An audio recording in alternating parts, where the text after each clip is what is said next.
For June's interview of the month, we are joined by practitioner and author Ira Kurzban to discuss writing the Immigration Law Sourcebook.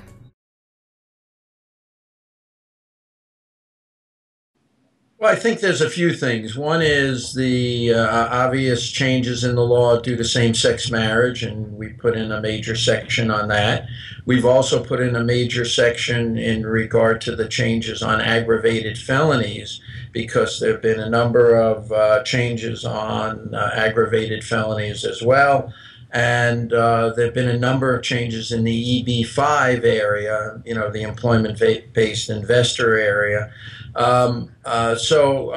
Altogether, I would say in about 10 or 12 major areas, but those are the 3 or 4 that I think are probably the most important. And just one other. One is CARP, which is a program that the government has to exclude and deny people benefits, particularly people coming from the Middle East if they believe they're involved in terrorism. I just want people to know it's probably got about 2,000 or 3,000 new cases in it.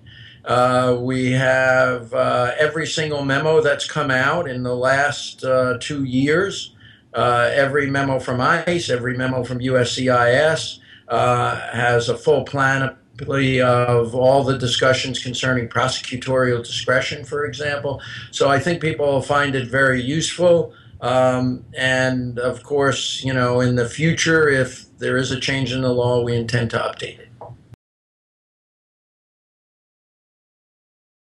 I think what happens is people find like that one kernel that they need to make the argument in a brief in a case or before the agencies, and they always find that one piece of information, whether it's a reference to a memo or a reference to a policy decision or a reference to a regulation that they may not have known about. And the feedback that I always get is, gee, you really saved me. I found this one thing in the book that helped me win this case. The book started out as about 400 pages. This edition is going to be about 1,700 pages.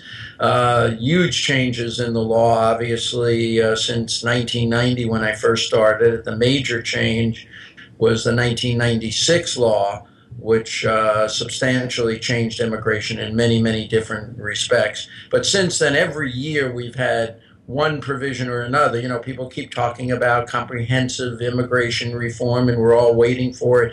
But the reality is there have been so many changes, even in the last 2 years, in terms of court interpretations, regulations that have come out, mostly policy memos that have come out.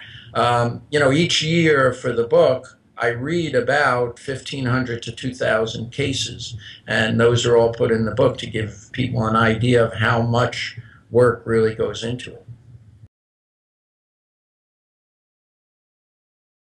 Oh, I think the conference is terrific because it's, you get everyone in one place, lots of different people who have a great deal of expertise, and I've always found not only going to the sessions, but listening to them afterwards, I'm really always amazed. As much as I think I know about immigration law, the details in which people know their specific area, whether it's doctors or professional athletes or a specific issue about political asylum, it always amazes me every time I go. So I think it's a great way to really learn immigration law if you don't know much. And if you think you know much, to learn a lot more.